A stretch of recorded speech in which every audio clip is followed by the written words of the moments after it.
Every seller has a story. I'm Georgia Mampanis, and welcome to another episode of the eBay Seller Spotlight podcast, where each month we spotlight a seller with a story to share with us. Our guest this episode met while working at a retail consumer electronics store and connected over their desire to make the world a better place. Through their shared goals, they built a business and a nonprofit organization. Welcome, Gabe Middleton and James Jack. Thank you. Thank you. Happy to be here.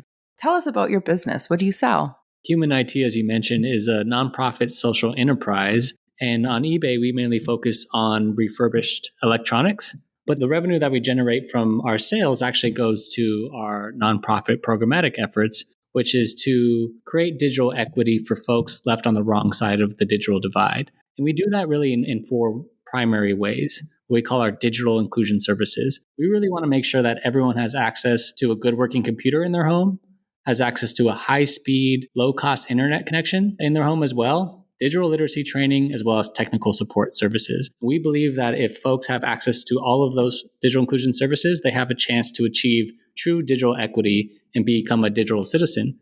Everything that we sell on eBay goes into funding those efforts to create digital equity. Tell us more about how you guys met and how this amazing organization came into play. Where we met was actually in a state that we both didn't grow up in. And it was at an electronics retailer. And it wasn't even our main focus to be there at the time at the retailer. We were both working a side job to pursue other things. So it was really something that was meant to be because surface level, it was just a rare collision, so to speak. And as soon as we met, we really hit it off right away, had similar passions, and specifically collaborated really well.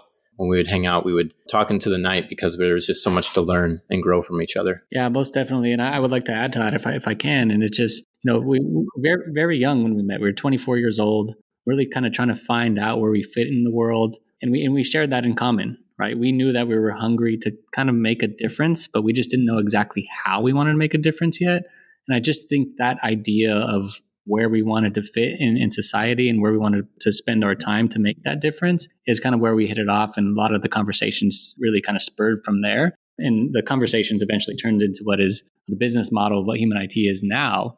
But it started that from a connection of just being hungry to make a difference in this world. And we shared that right away. And I think that's what bonded us. And you mentioned that you ended up working in a state that you're not even from. So where are you guys from and what were you doing before then? Yeah, so I'm from Los Angeles, California, but I like to say that the Southwest raised me. So I moved a lot as a kid. I've lived in New Mexico, Colorado, California, and Nevada. The Southwest is where my roots are really from, but spent a lot of time, mainly most of my time in Los Angeles. And I graduated from Cal State University, Long Beach. And right after college, I had an ambition to become a lawyer, specifically an IP lawyer. And my parents were still living in Colorado at the time. So in order to kind of get away from the California distractions, I moved back home to Colorado and kind of really wanted to kind of put my blinders on and prepare for the LSAT in Colorado. And in doing that, I also had a part-time job at this electronics retailer where I met James. But really my focus was to eventually become an attorney, which never ended up happening. Of course, I ended up being an entrepreneur instead. And I'm very happy about that. But I came from California and wanted to get away from distractions and moved to Colorado to do that. And I originally grew up just outside of Detroit and had an entrepreneurial spirit from a younger age and was just looking for opportunities at the time and had some family in Colorado. And an opportunity arose. So I was pursuing that. And as I was pursuing that business opportunity, I was also just working on the side at the electronics retailer. It's still surprising to me that a Midwest kid and a West Coast kid would get along so well, but here we are. And I guess it works, right? Opposites attract. So I want to know when you realized you wanted to make an impact on the world. What is your earliest experience and what triggered that? For me, there's actually a very succinct example. When I was going to college in Long Beach, I was a part of a fraternity, and I held a position in that fraternity as the philanthropy chair. And it was my responsibility, my job to create events that would generate funds for cancer research, more specifically funds for the Jimmy V Foundation. Ran a few events doing that, raised a few $1,000s, and just fell in love with raising money for good causes. After every event, I just felt fantastic. And it was the beginnings of realizing that it would be great if I can make a difference like this every single day of my life instead of just, periodically with these events. Didn't know I wanted to start Human IT yet, But in the back of my mind, knew that giving back and making a difference in the community was important for me when I was that philanthropy chair. So for me, that was kind of when the original idea of giving back kind of really started for me. And then eventually that kind of turned into Human IT a few years later. Can you give us a little more info on the Jimmy V Foundation? Jim Valvano, he's a very popular college basketball coach in the North Carolina area. If you have never seen the Jimmy V speech at the ESPYs Awards, many years ago, one of the most riveting speeches, someone who had cancer and eventually died from cancer, but was a really advocate when it comes to raising funds for cancer research. And if you're not familiar with Jimmy V, like I said, then go to YouTube and look at that speech. It's one of the most moving speeches of all time, in my opinion. And our fraternity at the time, that was the foundation or the nonprofit that we supported every single year. So any money that we can generate for the Jimmy V Foundation through events like that I would run, we would raise thousands of dollars to then donate to the Jimmy V Foundation, which would then give that money out to various cancer research organizations. And James, what was your earliest experience? I think mine wasn't as much of a catalyzing moment as it was something that I just always felt once I learned about the world and so many injustices. And so I always felt a responsibility to do something. But as I grew up, I just really thought the best way to make the most change would be to become a successful entrepreneur and then generate some wealth to be able to give back in a large way. And so that was always the track that I was on, was trying to do something entrepreneurial. And what's so unique about Human IT was the first time where, I realized that you don't need to make it a two-step process where, you need to generate, a certain amount of income and then give back maybe in your retirement years. But instead, you can generate an income doing good at the same time. And that was really the profound thing and what is one of the most rewarding things about, working with Human IT. How does eBay come into play in all of this? Yeah, eBay came into play very early on. We knew we wanted to create a social enterprise, so we knew we needed some way to generate revenue. And I think we always had in mind that there was going to be some technology that either wasn't right for families in need or was maybe too broken to give out. eBay just came to mind. I personally started selling on eBay as a kid. I think maybe I was 10 when I had my first eBay listing. So wait, I'm going to jump in. What was the item? I'm curious. I'm pretty sure it was like an action figure or something like that. My mom and my family, we love garage sailing. And again, I always kind of had an entrepreneurial spirit. It was really exciting to be able to list stuff. I remember listing on eBay and like my mom taking me to the FedEx to package the item. In the back of my mind, I was always very aware of eBay and used it periodically throughout my life. When we realized, okay, now it's going to be time to sell these items. And a lot of technology is unique. Just having a storefront somewhere in LA, you may or may not come across that person that needs that printer that's 4 years old. But the amazing thing about eBay is it allowed us to easily tap into this worldwide market instantly. And so even though we didn't have a ton of inventory at that time, we were able to move these items that didn't fit into the mission, but then would power the mission. So it was really within the first few weeks, as soon as we started collecting technology, eBay was part of the process to monetize the stuff we wouldn't use for the mission itself to power the mission. What are some stats you can share about the difference Human IT has made? Are there any stats you can share with us? There's a few stats that we're very proud of at Human IT when it comes to creating digital equity for as many people as possible. It's really just about creating opportunity for folks who need it. And our version of creating opportunity is ensuring that people have access to technology and an internet connection, because obviously, if you even want to sell on eBay, you need an internet connection and a computer to do it, or a cell phone, right? But especially internet connection. Or even if you want just basic access to information, that's where information lives online, right? The internet is the greatest storehouse of information ever created in human history. If we want to empower as many people as we possibly can, James and I believe that we needed to give them access to information. And so that meant we need to give them access to a computer and an internet connection in their home when they need it. And we've been doing that now for a decade, believe it or not. I can't believe it's already been 10 years. You both look so young. I can't believe it either. Thank you. But within that time, we've been able to divert over 300,000 electronic items away from landfills and into people's homes, whether it be a small business or an individual or a family home. 300,000 technology items we've been able to get into the hands of those who need it. Something we're very proud of. Over 100,000 households we've been able to assist and help connect to a high-speed, low-cost internet connection. About 7,000 people digitally trained over 12 million, now getting closer to 13 million pounds of e-waste have been diverted from our landfills as a result, of our efforts to connect people. So there's some stats like that we're really proud of, and through hard work and teamwork and collaboration and partnership and so much grit, I would say, has allowed us to kind of hit those numbers. And like I said, we're very proud of that. And it's hard to believe when I convey those metrics, but done a lot, but we have a lot more work to do.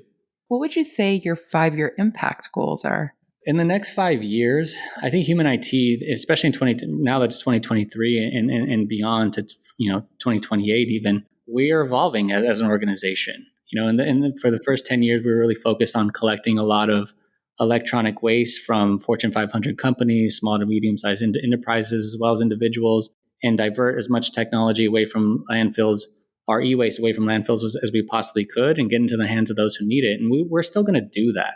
But I think we've reached a level in our organization to where we want to do that a lot more effectively and efficiently. And we want to create a stronger bond and tie to communities directly. And what that looks like for us at Human IT is actually opening up what we're calling our Human IT retail centers, our digital hubs. And we want to do that in every major metropolitan across the country.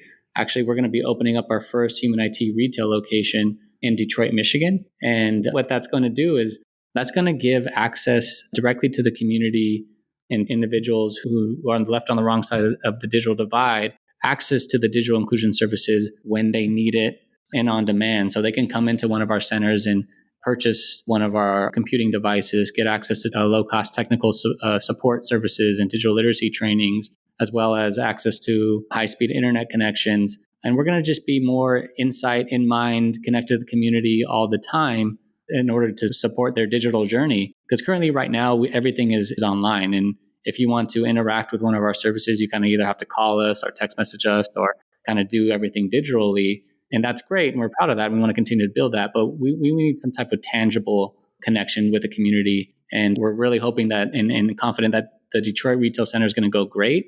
And subsequently, after that happens, we want to open up more across the country to really scale our impact and really make an impact on shrinking the digital divide as a result. And then eventually move into Canada, maybe? We did have our first international, what we call a redistribution event, so where we will have an event in a community where we'll give away like 100 to 200 computers, help connect them to our various services and collect their information and ensure that they have access to all the resources that we offer. And our very first international event was actually in Toronto just a few months ago. So Canada is a real possibility. Clearly, you're both pros at making an impact. So I want to hear from each of you. Like, what advice would you give someone who's looking to make an impact but doesn't know where to start? So James, I'll start with you on this one. Yeah, it's a great question. I'd like everyone to just acknowledge what they're currently doing, because I think the best way to give back is just incorporate it with what you already have momentum doing. And, a good example is there may be listeners out there that are eBay resellers of used items. As far as I'm concerned, they're already doing something to provide impact. They're already a part of the solution to sustainability, which is reuse. And so whatever you're doing, whether you are at a job and maybe you're at a big corporation, you'd be able to reach out to us and maybe see if that corporation can use us for their e-waste services, which creates a tremendous amount of impact. So I think it's really assessing what they're currently doing and seeing how can they tie in impact to what they're doing. And in my opinion, there is no objective bar of what is enough. I think as long as you're doing something and always trying to grow your impact alongside what you're already doing that's authentic to you, you're doing what you can to push things forward in this world.